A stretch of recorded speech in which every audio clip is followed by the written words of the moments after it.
اهلا بيكم في قناتي تجربة ايمي. هنعمل مع بعض النهاردة الرز بلبن بتكات المحلات. هتلاقي نفس طعم اللي بتاكلوه بره في المحلات واجمل كمان، بحاجات سهلة جدا ومتاحة. يلا بينا نشوف هنعمله ازاي مع بعض.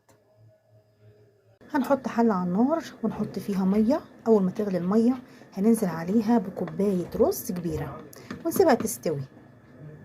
بعد ما الرز يشرب المية بتاعته بالشكل اللي انتوا شايفينه ده يبدأ يستوي، هننزل عليه بكيلو لبن مغلي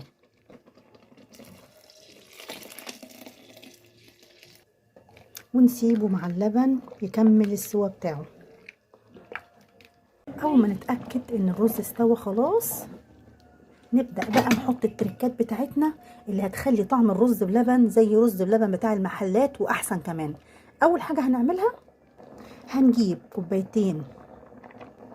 هنجيب معلقتين لبن بودرة ونحطهم في نص كوباية مية وندوبهم كويس وننزل بيهم على الرز بلبن. اللبن البودرة بيدي الرز بلبن طعم حلو قوي، ونسيبه برضو شوية مع اللبن.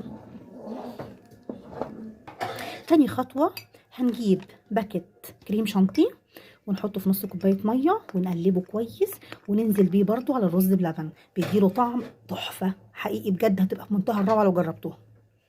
ادي الكريم شانتيه اهو اللي دوبناه في نص كوبايه ميه وننزل بيه على الرز بلبن ونقلب كريم شانتيه مع اللبن البودره مع الخليط اللي احنا حاطينه من الاول على النار لغايه ما يتجانسوا كلهم مع بعض ويدوبوا مع بعض. هننزل عليهم بذره ملح صغيره. شايفين القوام تقلوا بقى كريم ازاي؟ دلوقتي بقى هنحضر معلقتين نشا على نص كوبايه ميه وندوبهم وننزل بيهم برضو على الخليط بتاعنا. هي دي النشا. طبعا النشا هتعملي ربط لمكونات الرز بلبن وتخلي طبعا قوامه جميل متماسك.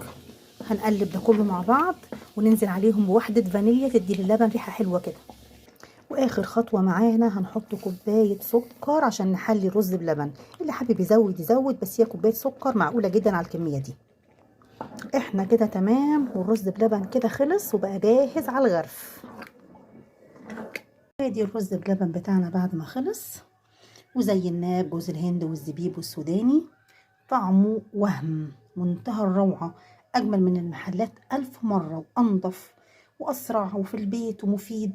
حاجة بصراحة منتهى الجمال ومنتهى الروعة. يا رب يكون عجبكم وبالهنا والشفا.